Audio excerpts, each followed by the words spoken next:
Mes sœurs, s'il vous plaît, pardonnez, mais il faut que j'en parle. Aujourd'hui, il est important d'intégrer deux choses. Tu n'as rien à prouver à personne. Ça, c'est la première chose. Et la deuxième chose, c'est l'ingratitude fait partie intégrale de notre société. Je m'explique.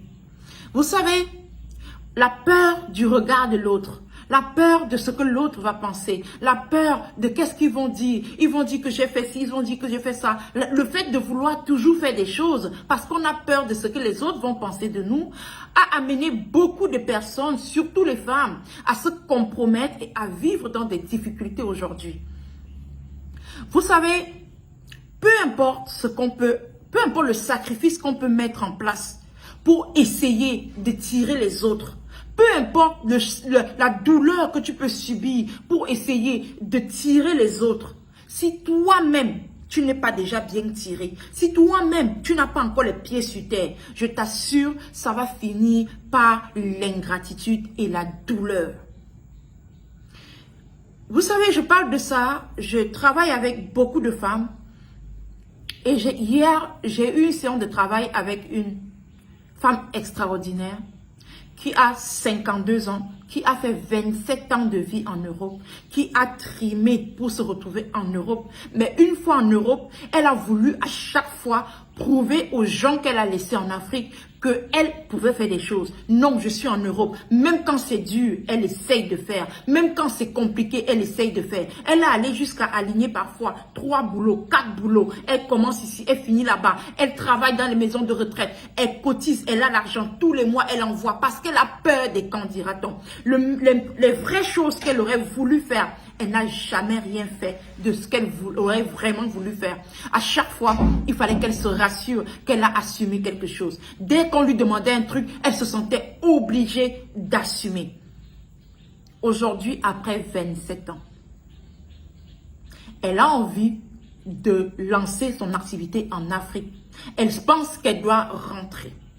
Les mêmes personnes qu'elle a aidées, les mêmes personnes qu'elle a essayé de situer, d'autres même à qui elle a remis de l'argent qui ont développé des activités.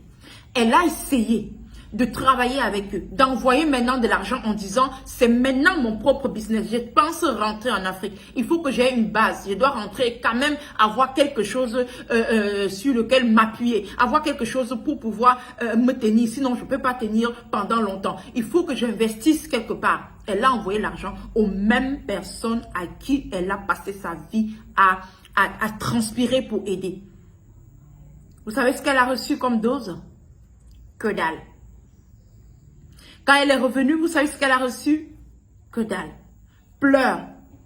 Et même, ce n'est pas tout. C'est qu'on lui a jeté à la figure qu'il y avait personne. On n'était pas là pour s'occuper de ces choses. On avait tellement de choses à faire. On a mis ceci, telle personne est venue prendre. On a engagé ceci, telle personne a pris. Et puis c'est comme ça. Et on a engagé parce qu'elle voulait elle voulait ouvrir son restaurant. Son restaurant afro-européen, elle a pris un espace, elle a engagé les gars pour pouvoir construire, aménager, oui, mais rien du tout. Les mêmes personnes, elle s'est sacrifiée pendant des années pour aider ces personnes-là. Les personnes-là lui ont fait comprendre qu'elle n'était pas là pour s'occuper de ses affaires. C'est pour ça que c'est parti. Tout le monde était occupé à faire ces choses. C'est pour ça que je vais te rappeler ici, ma chérie. Ma gagnante, si tu m'écoutes, les gens sont occupés à faire leurs choses.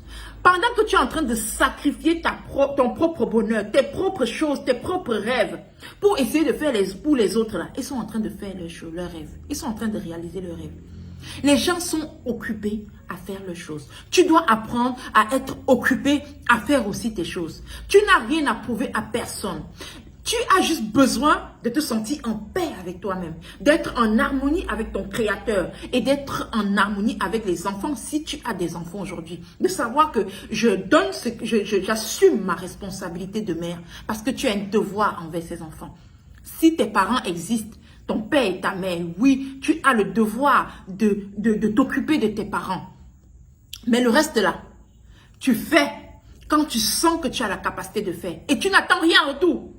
tu n'attends rien en retour. Ça, c'est important de noter ça. Parce que l'ingratitude vit au quotidien avec nous. Et quand tu n'es pas préparé à recevoir, quand tu n'intègres pas l'ingratitude dans ton quotidien, tu peux mourir, tu peux avoir la crise cardiaque, tu peux mourir et tu mets, la vie continue tranquillement. Donc toi qui es aujourd'hui en train de te tuer, toi qui es aujourd'hui en train de faire des choses qui te compromettent, des choses qui n'épousent pas ta vision. Toi qui es aujourd'hui en train de travailler 5 fois, 10 fois, pas parce que tu veux réaliser tes rêves avec, mais parce que tu veux assumer certaines choses, de peur qu'on ne te traite de méchant ou alors de chiche ou alors de avare. Eh bien, sache tout simplement que tu vas finir de faire ça pendant 5 ans, 10 ans. La 11e année, quand tu ne vas plus faire, les gens vont te montrer que tu n'as jamais rien fait. Donc, quand tu te lances dans cette course-là, si tu veux rendre service à des personnes, si tu veux tendre la main aux gens, intègre le fait que tu le fais parce que tu ressens le besoin de le faire, pas parce que tu imagines un seul instant que la personne va te tendre la main en retour. Si la personne le fait plus tard, tant mieux, ça fait comme si c'était une cerise sur le gâteau, ça fait un bénéfice. Mais ne t'attends à rien. C'est pour ça que tu dois mettre ton cerveau en mode réflexion. Arrête de te tuer arrête de mettre tes rêves en réserve. Arrête d'éviter de faire des choses. Arrête de faire 10 000 boulots. Pas parce que tu veux grandir, pas parce que tu veux atteindre certaines choses pour toi-même, mais parce que tu veux assumer certaines choses dans la vie de certaines personnes qui malheureusement ne pourront pas te le remettre demain. Beaucoup de personnes se sont retrouvées en train de vivre des vies de misère parce que pendant de longues périodes de leur vie, elles ont consacré à essayer de tirer les gens. On ne peut donner que ce qu'on a. On ne tend pas la main à quelqu'un quand on n'a rien dans la main. À partir du moment où tu ne connais pas tes limites, tu ne peux pas imposer certaines limites. Il y a beaucoup de personnes qui ont travaillé pendant des années, qui ont essayé de tirer les autres sans jamais se rassurer que leur situation, qu'elles ont les pieds sur terre. Elles ont essayé de tirer les autres. Elles ont mis leur vie entre parenthèses. Elles ont mis leurs rêves entre parenthèses. Elles ont même compromis la vie de leurs propres enfants, l'avenir de leurs propres enfants. Parce que elles pensaient s'aimer une graine qui pouvait produire demain. L'ingratitude est là. Tu dois d'abord te rassurer que tu as assuré tes arrières. Les gens sont occupés à gérer leur vie. Si toi, tu laisses ta vie pour t'occuper à gérer la vie des autres, eh bien, tu sauras le moment venu que tu vas t'arranger à assumer les conséquences qui peuvent être douloureuses et même très, très dévastatrices. La femme n'a que ses yeux pour pleurer. La femme n'a même plus de larmes. Elle ne sait même plus quoi faire. Pense un peu à toi. Si tu ne peux pas le faire, dis que je ne peux pas. Si on te demande un truc et que tu es dans l'incapacité de le faire, apprends à dire que je ne peux pas. Et quand tu le dis, il ne faut pas te culpabiliser aussi. Parce que le fait de dire que je ne peux pas en te culpabilisant, c'est une façon de te dire à toi, non mais tu peux, mais tu refuses seulement de faire et ça t'empêche de te sentir libre. Mets ta liste de priorités. Mets-toi en priorité. Redéfinis tes principes. Redéfinis tes valeurs. Redéfinis tes limites. Mets tes priorités du mois en jeu. Une fois que tu as géré tes priorités, à ce moment-là, tu pourras gérer les priorités des autres.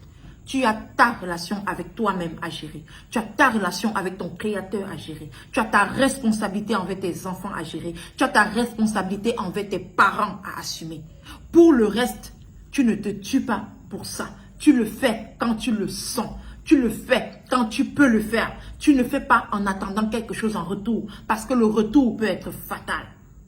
S'il te plaît, assure tes arrières. Rassure-toi d'avoir les 2 pieds sur terre. On ne peut donner que quand on a. Tu ne peux pas donner de l'amour à quelqu'un si tu n'as pas de l'amour pour toi. Tu ne peux pas aider quelqu'un à sortir du trou si toi-même tu es dans le trou. Ça ne va pas fonctionner. S'il te plaît, ressaisis-toi. Tu ne dois rien à personne et l'ingratitude est là. Avant d'agir, sache que demain, les personnes même que tu aides peuvent te tourner complètement le dos. Rassure-toi que si ces personnes-là te tournent le dos, tu auras assuré tes arrières. C'est ce que je pouvais te dire. Porte-toi bien et prends soin de toi. Tu es une lumière et tu dois briller. Tu ne peux pas éclairer quelqu'un si toi-même tu ne brilles pas. Assure-toi que tu es en train de briller. Courage à toi et que Dieu te bénisse. Ciao.